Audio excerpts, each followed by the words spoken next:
السلام علیکم ورحمۃ اللہ وبرکاتہ۔ معزز ناظرین، پروگرام مجھے ہے حکم اذاں کے ساتھ آپ کا میزبان نصرت علی آپ کی خدمت میں حاضر ہے۔ پاکستان کس نظریے پر حاصل کیا گیا، اس کی بنیادوں میں کون سے خیالات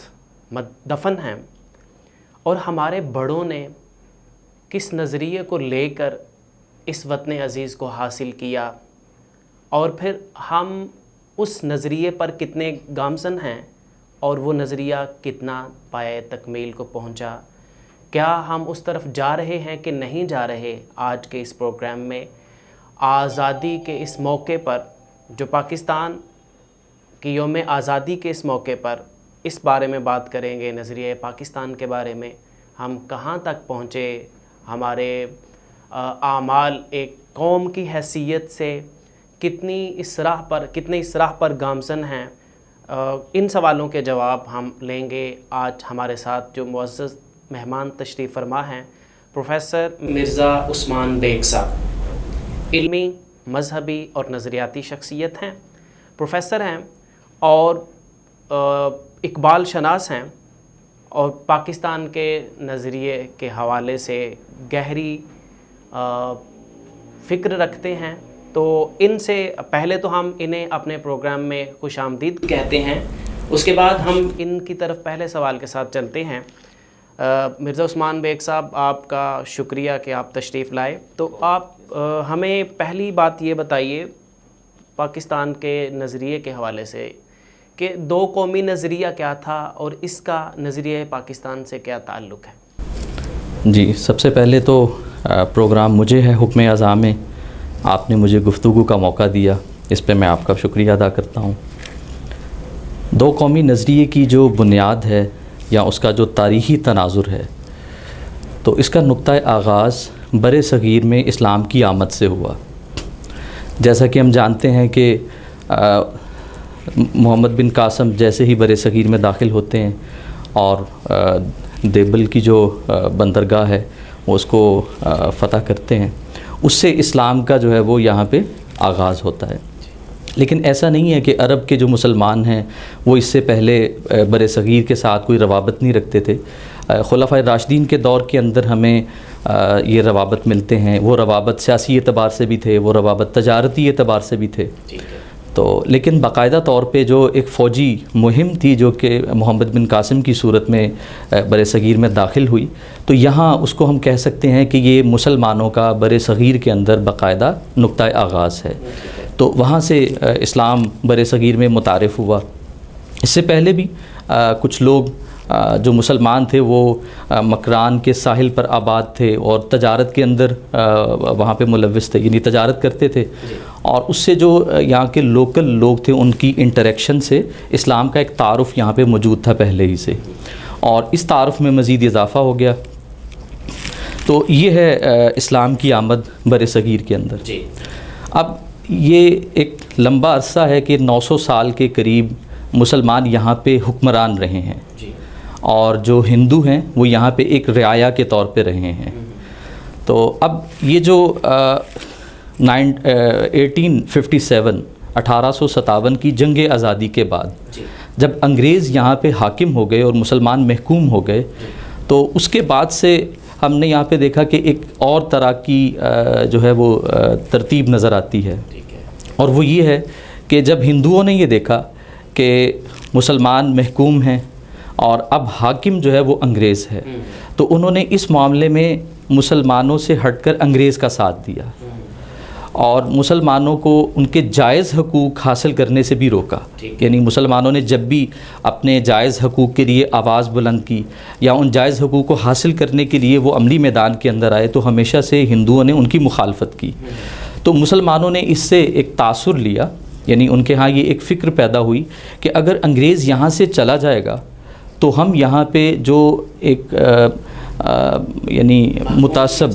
محکوم کی حیثیت ہوگی، اور جو متعصب ہندو ہے ہم اس کے محکوم ہو جائیں گے، اور وہ ہمیں ہمارے جائز حقوق بھی نہیں دے گا۔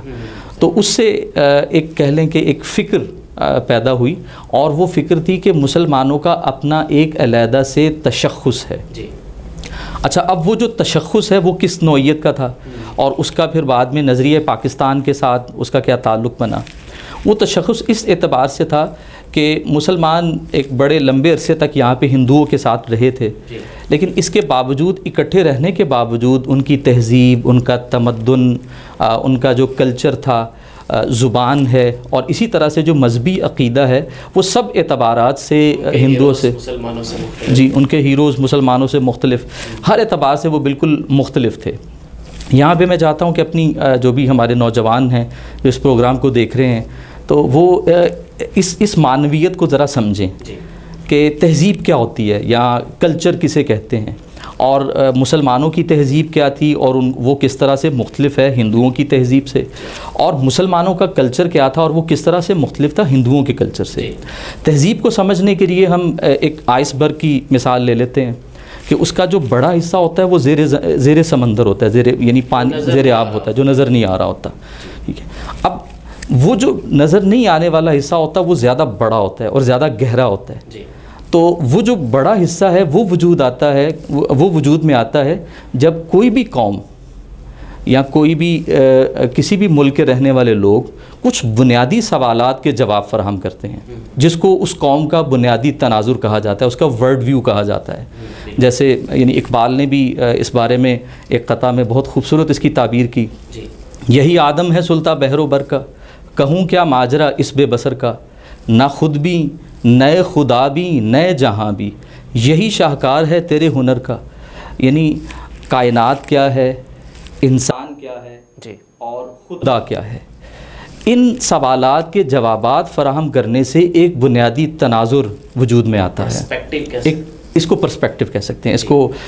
پرنسپل پرسپیکٹیو آپ کہہ سکتے ہیں، یا اس تہذیب کا میگا نیریٹو قرار دے سکتے ہیں۔ تو اب اس میں ہم دیکھتے ہیں کہ مسلمانوں کی جو تعلیمات ہیں جو قرآن و سنت پر مبنی ہیں، تو مسلمانوں کا جو بنیادی تناظر ہے وہ توحید پر مبنی ہے، اور یعنی وہ ایک اللہ کے اوپر یقین رکھتے ہیں۔ اب جو عقیدہ توحید ہے یہ بنیاد فراہم کرتا ہے انسان کے مقام کے تعین کے لیے بھی اور کائنات کے مقام کے تعین کے لیے بھی، ہر چیز کو ڈیفائن کرتا ہے، جی ہر چیز کو ڈیفائن کر رہا ہے، ہر چیز کو ڈیفائن کر رہا ہے۔ آپ اسے یہ بھی کہہ سکتے ہیں کہ یہ عقیدہ توحید کی عملی شکل ہے، اس کی پریکٹیکل مینیفیسٹیشن ہے۔ تو اب اس اعتبار سے اگر دیکھیں تو مسلمان جو بھی تہذیب ہوگی، جو بھی مسلم تہذیب ہوگی، اس کی بنیاد توحید کے عقیدے پر مبنی ہوگی، اور کائنات کے ساتھ اور انسان کے ساتھ ان کا کیا تعلق ہے، اور انسان کا مقام کیا ہے، اور ان کا آپس میں جو تعلق استوار ہوگا وہ توحید ہی کی بنیاد پر ہوگا۔ جی صحیح ہے، یعنی آپ اس طرف جا رہے ہیں کہ دو قومی نظریہ تو اٹ ایور ایگزسٹڈ، یہ تو ہمیشہ سے موجود رہا ہے، جب دو قومیں یہاں بستی رہی ہیں، لیکن یہ تب ڈیپلی ریئلائز تب کیا گیا کہ جب یہاں پر انگریز کی حکومت تھی اور مسلمانوں کی یہ خدشہ لاحق ہوا کہ ان کے جانے کے بعد اگر یہ ہمارے لیے علیحدہ وطن عزیز نہیں چھوڑ کے جاتے، ہمیں ایک اینٹی کی حیثیت سے علیحدہ نہیں کرتے، تو ہمارا شناخت، ہمارا تشخص، یہ سب برباد ہو جائے گا، اور ہمارا جو بنیادی فکر ہے، جو پرسپیکٹیو آپ نے کہا کہ زندگی کو دیکھنے کا ایک انداز کہ جس میں تمام چیزوں کی ایک حیثیت ہے، وہ یکسر ہندوؤں سے مختلف ہے، تو اب یہاں پر اس کو کیا گیا، ریئلائز زیادہ کیا گیا۔ جی دیکھیں وہ جو آئس برگ کا وہ پورشن جو کہ پانی کے اوپر واقع ہوتا ہے، جو کہ نظر آتا ہے، اس کو ہم کہہ سکتے ہیں کہ وہ کلچر ہے، اور کلچر کے اندر رہنے سہنے کا انداز ہے، اس میں آپ کی زبان کیا ہے، آپ کے آپس میں تعلقات کس بنیاد پر استوار ہوتے ہیں۔ تو اب مسلمانوں کا جو کلچر تھا، یعنی ان کے رہنے سہنے کا انداز، ان کی جو عبادات تھیں، ان کی جو رسومات تھیں، اور اس کے ساتھ ساتھ ان کا جو آپس میں جو تعلق تھا وہ برابری کی بنیاد پہ تھا، ٹھیک ہے۔ لیکن دوسری طرف جب ہم ہندوؤں کا کلچر دیکھتے ہیں تو وہ مسلمانوں سے یکسر مختلف، تمام تہیں ڈیفرنٹ ہیں، تمام طرح، یعنی تمام سطحیں ہم دیکھتے ہیں نا، مطلب وہ سیاسی ہو، وہ مذہبی ہو، وہ سماجی ہو، ہر اعتبار سے انہوں نے ان کی جو ساری انہوں نے جو ڈیفائن کیا ہوا تھا زندگی کی لیئرز کو، وہ مسلمانوں کی لیئر سے بالکل یکسر تھے. تو اس طرح سے اکٹھا رہنے کے باوجود بھی کبھی یہ ایک دوسرے میں ضم نہیں ہو سکتے. جی. تو یہی وجہ تھی کہ جب مسلمانوں نے ان کے اندر یہ احساس پیدا ہوا کہ جب انگریز یہاں سے رخصت ہو جائیں گے اور ہم یہاں پہ متعصب ہندوؤں کے رحم و کرم پر ہوں گے تو نہ صرف ہم اپنے کلچر کے جو اوضاع ہیں, کلچر کی جو چیزیں ہیں جن میں زبان ہے, رہن سہن کے طریقے ہیں یا ادب ہے, تو یہ بھی ہمارے لیے برقرار رکھنا مشکل ہوگا. یہ تھا دو قومی نظریہ. یہ تھا دو قومی نظریے کی. اب اس کا نظریہ پاکستان سے کیا تعلق؟ اچھا, اس میں میں چند شخصیات کو بھی درمیان میں ضرور کوٹ کروں گا کہ جن میں سب سے پہلے سر سید احمد خان ہیں. سر سید احمد خان وہ شخص ہیں جو پہلے متحدہ قومیت کے سب سے بڑے حامی رہے ہیں کہ مسلمان اور ہندو یہاں پہ ایک عرصے سے اکٹھے رہتے رہے ہیں, تو اب ہمیں مل کے انگریز کے خلاف یہاں پہ کوشش کرنی چاہیے. لیکن جب انہوں نے ہندوؤں کا رویہ دیکھا کہ اور جب کانگریس وجود میں آئی اور پھر جب انہیں یہ ریئلائز ہوا کہ جو کانگریس ہے یا جو ہندو ہیں ان کا اصل جو موٹو ہے, اصل جو مقصد ہے وہ یہاں پہ ہندو راج کا قیام ہے, یعنی اس میں مسلمانوں کے لیے کسی قسم کا کوئی جائز مقام حاصل کرنا ممکن نہیں ہوگا اگر وہ ہندوؤں کے ساتھ مل کے متحدہ قومیت کے لیے کوئی جدوجہد کرتے ہیں. یہ یوں کہیے کہ سر سید احمد خان کو قرآن کی اس آیت کو صحیح طرح سے محسوس تب ہوا پریکٹیکلی وَلَن تَرْضَ عَنْكَ الْيَهُودُ وَلَا النَّصَارَىٰ حَتَّىٰ تَتَّبِعَ مِلَّتَهُمْ, کہ یہ یہود و نصارہ آپ سے کبھی بھی راضی نہیں ہو سکتے یہاں تک کہ آپ اپنی ملت کو چھوڑ کے ان میں داخل. یہ تو قرآن کا فیصلہ ہے. بالکل. تو انہوں نے محسوس کیا, پھر انہوں نے اس کی داغ بیل رکھی. جی, انہوں نے پھر دو قومی نظریے کا ان کو بانی کہا جاتا ہے. انہوں نے کہا کہ مسلمان اور ہندو ہر اعتبار سے دو مختلف قومیں ہیں, اپنی تاریخ کے اعتبار سے دو مختلف قومیں ہیں, اسی طرح سے ثقافت ہے, معاشرتی اقدار ہیں اور جو مذہبی عقیدہ ہے, ان تمام اعتبارات سے مسلمان ہندوؤں سے یکسر مختلف ہیں. اور اسی کو پھر بعد میں ہم دیکھتے ہیں کہ قائد اعظم محمد علی جناح, ٹھیک ہے, انہوں نے ہی اس نظریے کو بعد میں انہوں نے بھی اس کی جو وضاحت کی. انہوں نے مختلف مواقع کے اوپر ان کی جو سپیچز ہمیں ملتی ہیں یا انہوں نے جو بیانات اپنے ریکارڈ کروائے ہیں, تو اس میں انہوں نے دو قومی نظریے کی وضاحت اسی طرح سے کی. اور یہی دو قومی نظریہ پاکستان کی بنیاد بنا. یعنی یہیں ہی سے یعنی مسلمان ایک الگ ملی تشخص رکھتے ہیں اور جو مسلمانوں کا ملی تشخص ہے وہ اسلام پر مبنی ہے, ان کی روایات پر مبنی ہے. تو یہ نظریہ پاکستان کی بنیاد ہے. اسلام نظر آتا ہے. جی بالکل. انہوں نے پیوٹ جو بنایا وہ اسلام کو بنایا کہ ایک مسلمان ہونے کی حیثیت سے, اسلامی تہذیب کے پیروکار ہونے کی حیثیت سے اور اس کے پرسپیکٹیو کو یا اس کے میگا نیریٹو کو اپنانے کی حیثیت سے ہم ہندوؤں سے یکسر مختلف ہیں اور ہمیں ایک علیحدہ وطن عزیز چاہیے. یہی وجہ ہے کہ وہ قائد اعظم کا ان کی ایک بیانیہ یہ بھی ہے کہ ہم نے پاکستان کا مطالبہ زمین کا ایک ٹکڑا حاصل کرنے کے لیے نہیں کیا, بلکہ ہم ایک ایسی تجربہ گاہ چاہتے تھے جہاں اسلام کے اصولوں کو نافذ کر سکے. میں سمجھتا ہوں کہ یہاں پر آج کے دانشوروں کے لیے ایک بڑا قابل فکر نکتہ ہے کہ جو یہ کہتے ہیں کہ بھائی بات یوں ہے اور یوں ہے یوں ہے یوں ہے, کہ ان کا جو موقف تھا وہ تو دو ٹوک تھا کہ وہ ایک ایسی ریاست چاہتے تھے جہاں اسلام کے اصولوں کو عملی طور پر عملی جامہ پہنایا جا سکے اور اس پر عمل درآمد ہو سکے. تو یہ بڑی اچھی آپ نے بات کہی کہ ہمارے تمام جو بڑے تھے انہوں نے دو قومی نظریے کی بنیاد ہی اس فکر پر رکھی, اسلام اور غیر اسلام, اسلام اور ہندوازم, یہ دونوں ایک یکجا نہیں ہو سکتے. اچھا, اگلا کویشچن میرا آپ سے یہ ہے کہ قیام پاکستان کا محرک, تھوڑی سی بات ہو گئی, مزید اس پہ بتائیے کہ اس کا محرک کیا تھا. قیام پاکستان کے محرک پر بات کرنے سے پہلے جو پہلے سوال کا جو آخری حصہ ہے, میں قائد اعظم محمد علی جناح کا ایک خطاب کا ایک حصہ آپ کے سامنے سنانا چاہتا ہوں. یہ خطاب 8 مارچ 1942 کو مسلم علی گڑھ جو یونیورسٹی ہے اس میں خطاب کرتے ہوئے انہوں نے جو کہا, مسلمانوں کی قومیت کی بنیاد کلمہ توحید ہے. اللہ اکبر, کتنی بڑی بات ہے. وطن نہیں اور نہ ہی نسل. یعنی اب اس کی تھوڑی سی وضاحت ہم کر دیں کہ جو قومیں ہیں یہ ایک نظریہ تھا کہ قومیں وطنوں سے بنتی ہیں. پہلی لائن پھر دہرائیے گا. مسلمانوں کی قومیت کی بنیاد کلمہ توحید ہے, وطن نہیں. یہ آج کے دانشوروں کے لیے ایک بڑا سوال ہے. جی بہت بڑا سوال ہے. جو بانی تھے وہ کیا کہہ رہے ہیں اور آج کے دانشور کیا کہہ رہے ہیں. جی اب اس میں قائد اعظم جو دوسرے تصورات ہیں, یعنی قوموں کی تشکیل کیسے ہوتی ہے, کیا وطن سے ہوتی ہے, کیا زبان سے ہوتی ہے, کیا نسل سے ہوتی ہے, تو قائد اعظم یہ قرار دے رہے ہیں کہ مسلم قومیت کی جو بنیاد ہے وہ توحید ہے. مسلم قومیت کی بنیاد کسی زبان کی بنیاد پر نہیں ہے, کسی نسل کی بنیاد پر نہیں ہے, کسی علاقے کی بنیاد پر نہیں ہے. اور ہندوستان کا پہلا فرد جب مسلمان ہوا تو وہ پہلی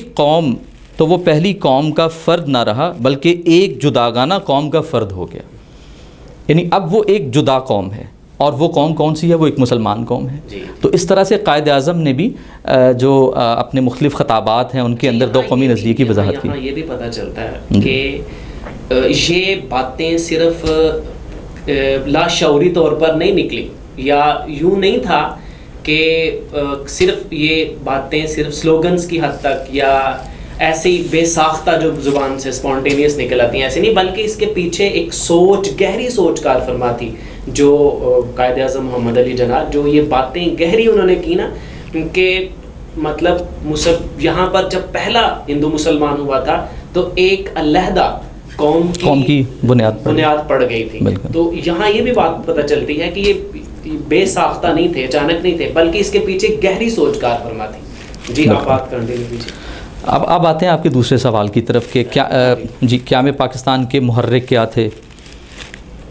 اور اس میں پھر ہم یہ بھی کوشش کریں گے کہ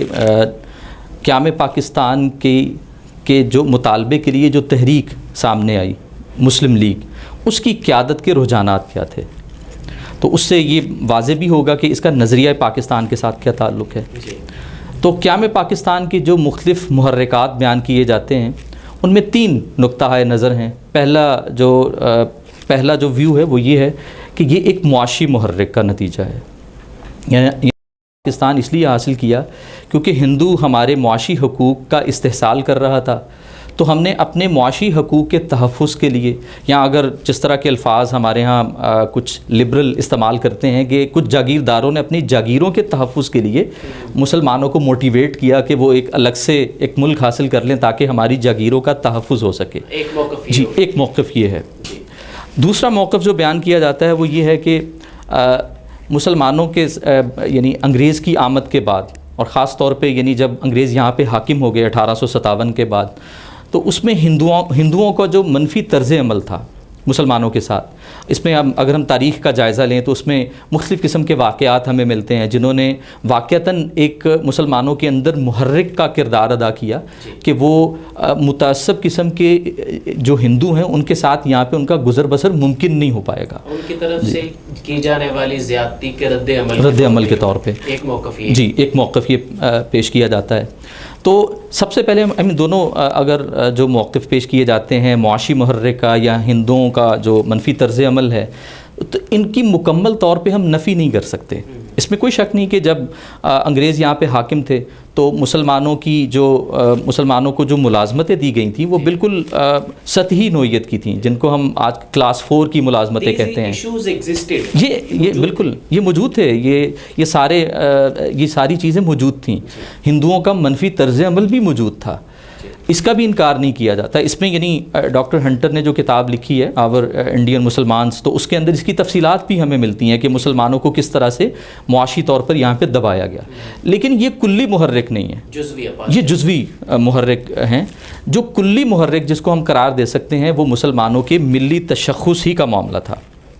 ٹھیک ہے, جو قیام پاکستان کا اصل محرک تھا. تو اس سلسلے میں چاہتا ہوں کہ مسلم لیگ کی جو قیادت ہے اس نے بھی اسی جو محرک ہے, یعنی یہ جو جس کو ہم نے ابھی 2 قومی نظریہ یا نظریہ پاکستان قرار دیا, کہ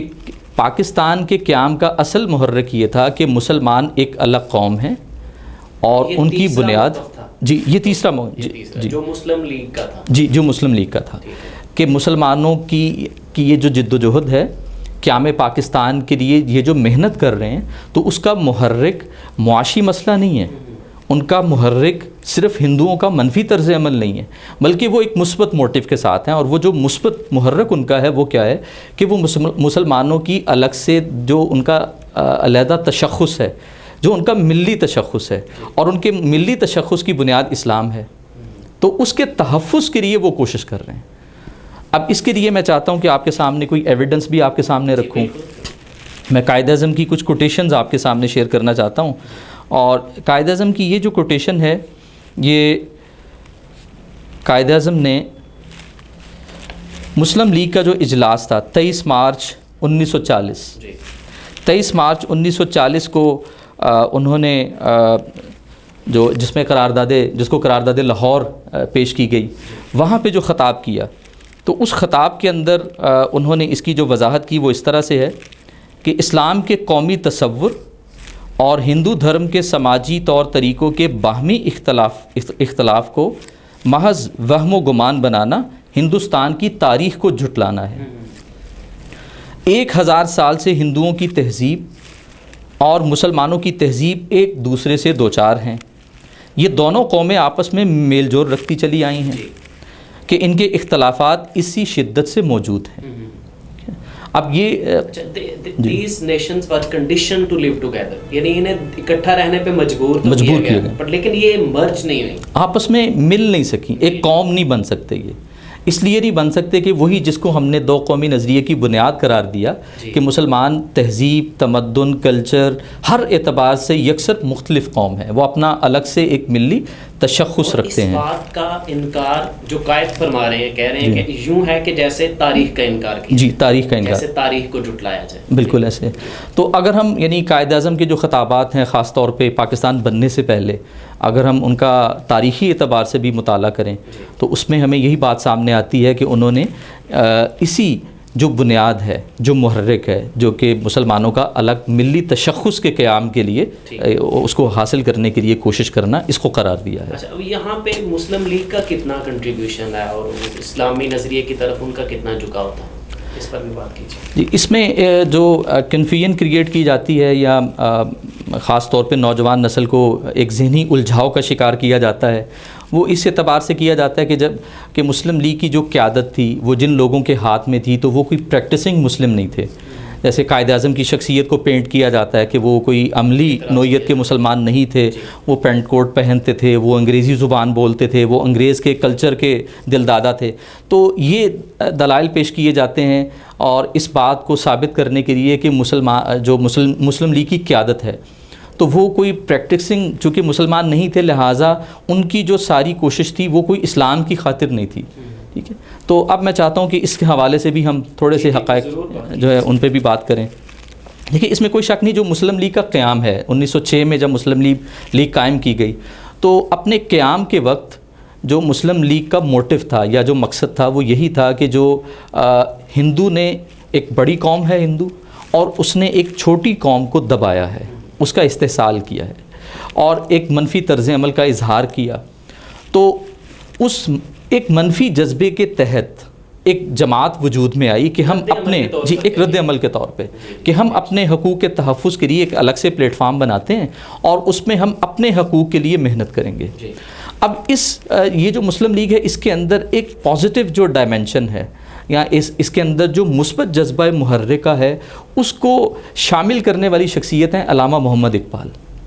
علامہ محمد اقبال کی جب ہم شاعری پڑھتے ہیں، وہ خواہ اردو میں ہے یا فارسی کے اندر ہے، اور ان کے جو لیکچرز ہیں reconstruction of religious thought in Islam, تو مجموعی طور پہ علامہ اقبال کی جو فکر سامنے آتی ہے تو اس کے نتیجے میں علامہ اقبال نے بر صغیر کے اندر رہنے والے مسلمانوں کے اندر یہ جذبہ ابھارا کہ سب سے پہلے تو وہ اپنے مقام کو پہچانیں کہ وہ یہاں پہ کیا ہیں دنیا کے اندر، قوم رسول ہاشمی، اور وہ اپنی قومیت کی پہچان پیدا کریں۔ اور خاص طور پہ ان کا جو خطبہ تھا، خطبہ الہ آباد، جو 1930 کے اندر انہوں نے دیا، اور اس کے اندر ایک الگ ریاست کے قیام کا جو مطالبہ بھی رکھا اور انہوں نے اس کی پروفیسی بھی کی، اور اس کے ساتھ ساتھ انہوں نے وہاں پہ آبجیکٹیو بھی کلیئر کر دیا کہ اگر ہم یہ حاصل کرنے میں کامیاب ہو گئے تو کیا ہوگا، اسلام کے جو خوبصورت چہرہ ہے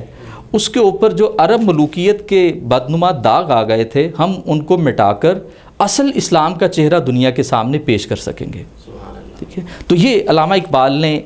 کہہ لیں کہ ایک مثبت محرک جو تھا وہ پیدا کیا۔ اور جب ہم 1930 ہی کو اگر ہم دیکھیں تو قائد اعظم تو یہاں پہ اس سے پہلے مسلم لیگ کے پلیٹ فارم پہ کوشش نہیں کر رہے تھے، ان کی ساری جو سیاسی جد و جہد تھی وہ کانگریس کے پلیٹ فارم سے تھی اور وہ متحدہ قومیت کے بہت بڑے علمبردار تھے، لیکن تلخ تجربوں کے بعد ہی جی وہ بلکہ وہ یہاں پہ نہ صرف ہندوؤں کے منفی طرز عمل بلکہ مسلمان جو لیڈرشپ تھی ان کے بھی رویوں سے دل برداشتہ ہو کر وہ تو یورپ میں جا کے مقیم ہو گئے.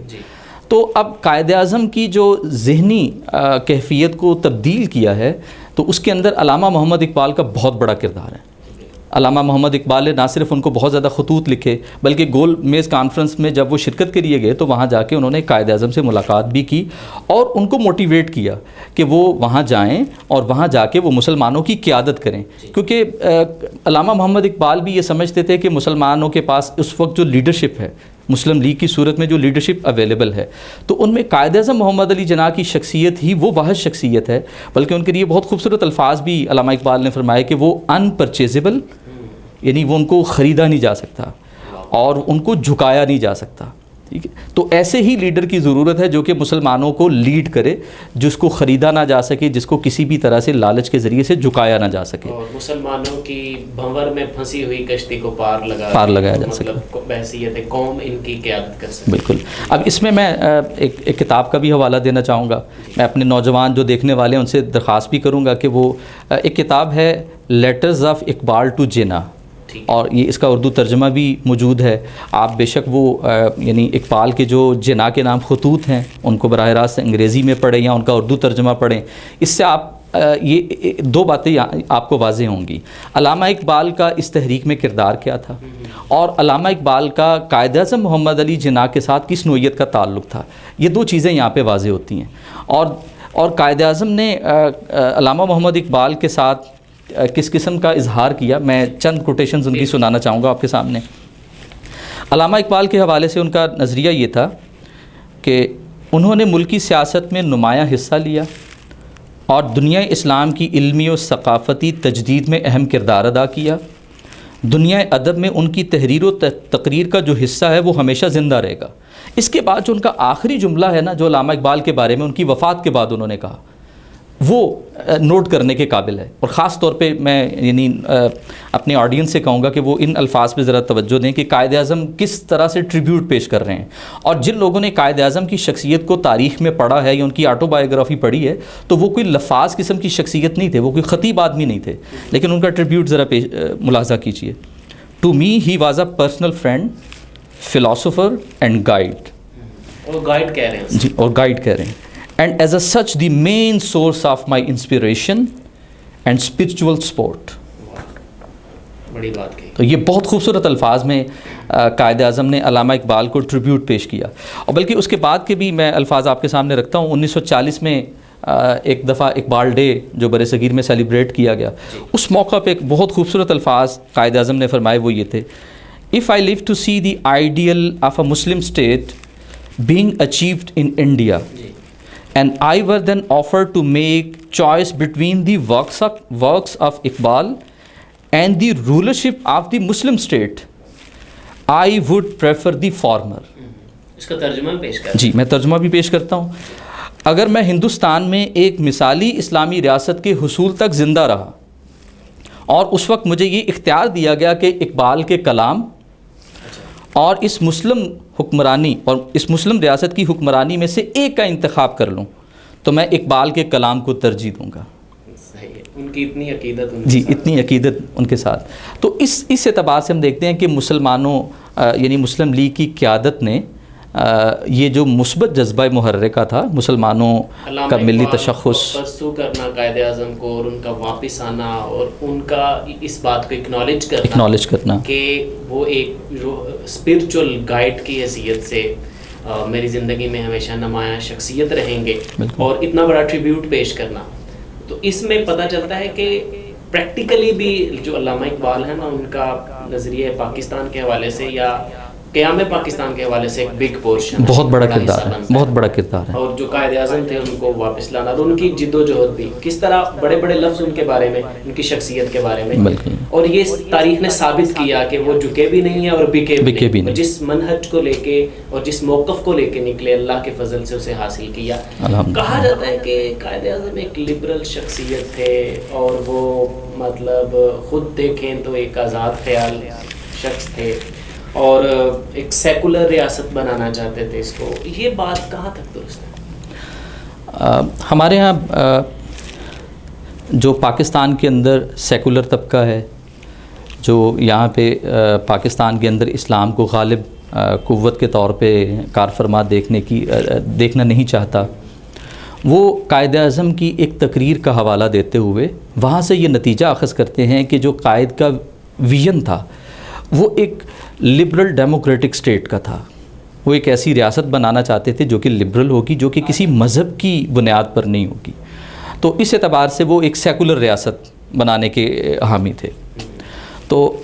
قائد اعظم کی اس تقریر کی جو انٹرپریٹیشن تھی، یعنی یہ جو اس کی تعبیر تھی کہ Quaid Azam liberal democratic state بنانا چاہ رہے ہیں یا ایک سیکولر ریاست بنانا چاہ رہے ہیں، اس کی بازگشت خود انہوں نے بھی سنی اور پھر خود اس کا جواب بھی دیا قائد اعظم نے. یعنی اس کے 5 ماہ بعد ہی قائد اعظم نے کراچی بار ایسوسی ایشن میں خطاب کیا، اور ان کی اس تقریر سے جو غلط مفہوم اخذ کیا جا رہا ہے کہ وہ ایک لبرل سٹیٹ بنانا چاہ رہے ہیں یا اسلام کی بنیادوں کے اوپر ریاست کا قیام ان کی ترجیح نہیں ہے، اس کا جواب انہوں نے جو دیا ہے تو وہ تقریر میں آپ کے سامنے رکھنا چاہتا ہوں. تو اس میں یہ جتنی بھی اسپیچز کے پارٹ ہم آپ کے سامنے یہاں پہ پڑھ رہے ہیں، یہ سارے قائد اعظم کی جتنی تقاریر ہیں وہ پرنٹڈ ہیں.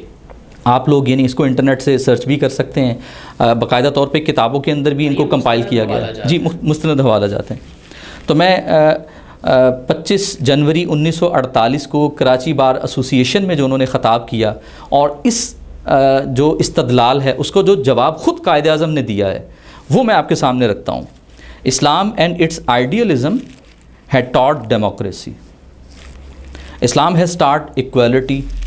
Justice and fair play to everybody. اب یہاں پہ بہت آسان الفاظ ہیں، یعنی ان کا ترجمے کی بھی ضرورت نہیں ہوگی. The prophet peace be upon him was a great teacher, he was a great lawgiver, he was a great statesman, and he was a great sovereign who ruled. No doubt there are people who do not quite appreciate when we talk of Islam. یعنی وہ کتنی بڑی بات ہے، یہ تو ہم کو ریپرزینٹ کرتے ہیں یہاں پہ. وہ اس طبقے اسلام کی بات کرتے ہیں، ہم کہتے ہیں کہ اس ملک کو اسلام کے نام پہ حاصل کیا گیا. بانی جو تھے وہ اسلام کو لے کر چلے، اور ان کی تقریروں کا مرکز ہی اسلام نظر کہیں اسلام نظر آتا ہے، کہیں محمد عربی علیہ الصلوۃ والسلام کے گرد بات چلتی ہے، کہیں اسلام کی تہذیب کی بات ہے، ثقافت کی بات ہے، عبادات کی بات ہے، سیاسی نظام کی بات ہے. تو آج کے جو لبرلز ہیں اور یا جو کہتے ہیں کہ وہ مطلب اسے ایک سیکولر ریاست بنانا چاہتے تھے، یہ بہت خوبصورت جواب ہے، بہت خوبصورت جواب انہوں نے دیا ان کو. تو Islam is not only a set of rituals, traditions and spiritual doctrines. یعنی یہ محض کوئی رسم و رواج کا یا کوئی روحانی طرح کی چیزوں کا یہ مجموعہ نہیں ہے. Islam is a code for every Muslim which regulates his life and his conduct in even politics and economics and the like. وہ سمجھتے تھے ہر اعتبار سے، سیاست میں، اقتصادیات میں، یہ ہر اعتبار سے اسلام جو ہے کمپلیٹ کوڈ آف لائف ہے، ایک مکمل ضابطہ حیات ہے، اور وہ اس کو ریگولیٹ کرتا ہے اسلام ان کی زندگی کو. Why this feeling of nervousness that the future constitution of Pakistan is going to be in conflict with Shariat law. شریعت لا کی اصطلاح استعمال کی گئی کیونکہ آج کل ہم دیکھتے ہیں کہ ہمارے ہاں یعنی جو لبرل جو دانشور ہیں وہ شریعت کے لفظ سے بہت زیادہ چڑھتے ہیں. یعنی جب بھی شریعت کا لفظ استعمال کیا جاتا ہے تو وہ اسلامی سزاؤں کا وہ پہلو جس کو آج کی جو ماڈرن دنیا ہے وہ ایک تعصب کی نگاہ سے دیکھتے ہوئے اس کو ظالمانہ قرار دیتی ہے، تو وہ شریعت کی اصطلاح کو اس ظلم کے ساتھ اٹیچ کر کے شریعت سے برگزشتہ کرنا چاہتے ہیں. اچھا، ہم دیکھتے ہیں کہ جو پاکستان، جو لفظ پاکستان ہے، اس کے درمیان اور مدینہ طیبہ کے درمیان اگر ہم لفظی مماثلت دیکھیں نا، جس طرح ہمارے بڑوں کی یہ سوچ تھی، جو اسلاف جنہوں نے قربانیاں دیں اور جنہوں نے اس سوچ کی بنیاد رکھی اور اسلام کو مرکز بنا کر اس جدوجہد کا آغاز کیا، اگر ہم دیکھتے ہیں کہ مدینہ طیبہ اور پاکستان کا لفظ دیکھیں تو ان میں لفظی اعتبار سے گہری مماثلت ہے. مدینہ کا مطلب رہنے کی جگہ، تمدن کی جگہ، اور طیبہ پاک یعنی رہنے کی پاک جگہ، اور پاکستان کا اگر ہم لفظ دیکھیں تو وہ بھی رہنے کی پاک جگہ. یعنی یہ ایک ایسا، آج بھی کچھ حکمران بات کرتے ہیں کہ ہم پاکستان کو ریاست مدینہ کی طرز پر چلائیں گے، بنائیں گے. اللہ تعالیٰ انہیں ان کی کوششوں میں کامیاب کرے، اور ان کے اس نیت میں ان کو، لیکن ان کو یہ بھی دیکھنا ہوگا کہ یہ مدینہ طیبہ کی بنیاد پہ کی طرح کیسے بن سکتا ہے، یعنی اس ریاست کی طرح یہ کیسے بن سکتا ہے کہ جب یہاں مسجدوں میں آزادانہ خواتین شوٹنگ کے لیے آتی ہیں، اور بدقسمتی سے اوقاف کے انڈر چلنے والی ان مساجد میں 30-30 ہزار کے پیسے لے کر ان سے پیسے چارج کر کے باقاعدہ ان کو پرمیشن دی جاتی ہے. تو یہ حکمرانوں کو دیکھنا ہوگا کہ ہمارے بڑوں کا یہ موقف نہیں تھا یا یہ سوچ نہیں تھی جنہوں نے یہ قربانیاں دیں اور یہ ساری جدوجہد کی، وہ اسلام کو یہاں نافذ کرنا چاہتے تھے. انہیں ہوش کے ناخن لینے ہوں گے اور دیکھنا ہوگا کہ وہ اپنے کلیمز میں کتنے سچے ہیں، کہ وہ اسے ریاست مدینہ بنانے کے سلسلے میں کتنے پریکٹیکل ہیں. کیونکہ اسلام تو زبانی کلامی دعووں کا کوئی اعتبار نہیں کرتا، بلکہ یوں کہیے کہ کوئی بھی تہذیب یا دنیا میں کوئی بھی شخص زبانی دعووں کا کوئی بھی مطلب اعتبار نہیں کرتا کہ بھائی آپ زبانی کلامی تو کہہ رہے ہیں لیکن عملی طور پر ایسا کچھ. اب اگلا سوال ہمارا آپ سے یہ ہوگا کہ موجودہ صورتحال میں جو اقبال نے اور قائد اعظم محمد علی جناح نے جو ان کے خیالات تھے پاکستان کے بارے میں کہ پاکستان ایسی ریاست ہوگی، ہمیں اس کا کتنا عکس یا ترجمہ نہیں ملتے؟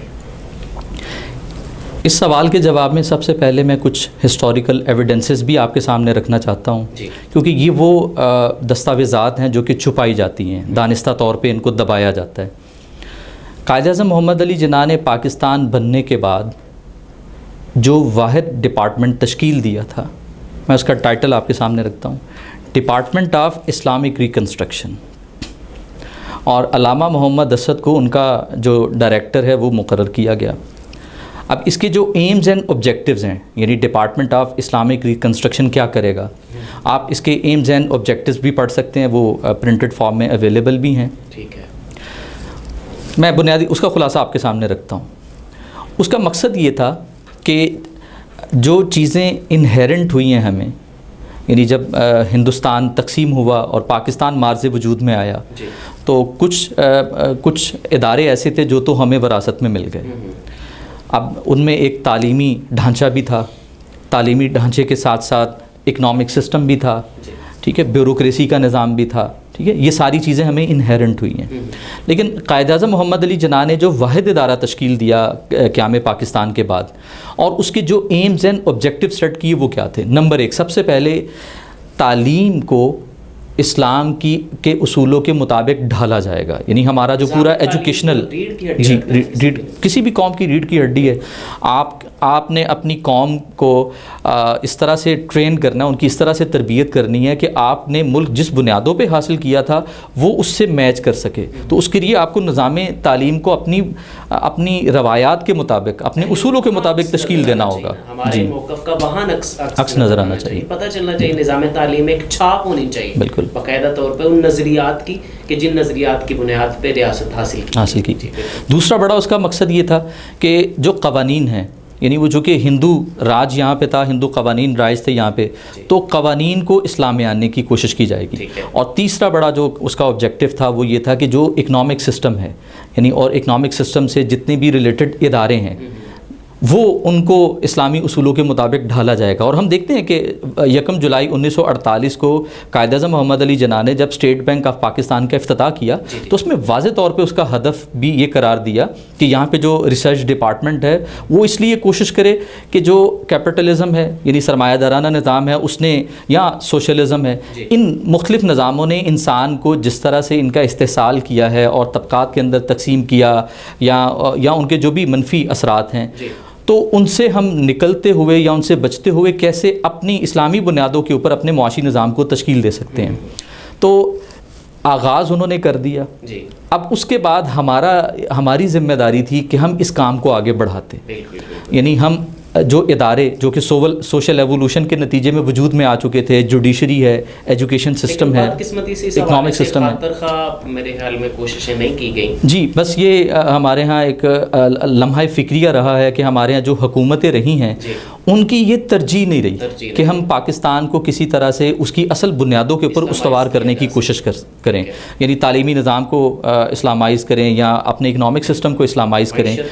معیشت کو کریں۔ تو اس لیے ہم دیکھتے ہیں کہ جو بھی موجودہ حکومت بھی اگر نعرہ لگاتی ہے ریاست مدینہ کا، لیکن جو ہمارے سامنے وہ اگزامپل کوٹ کرتے ہیں تو اگزامپل میں وہ یورپی ریاستوں کی اگزامپلس کوٹ کرتے ہیں، جبکہ قائد اعظم محمد علی جناح جب بھی اسلامی ریاست کی بات کرتے تھے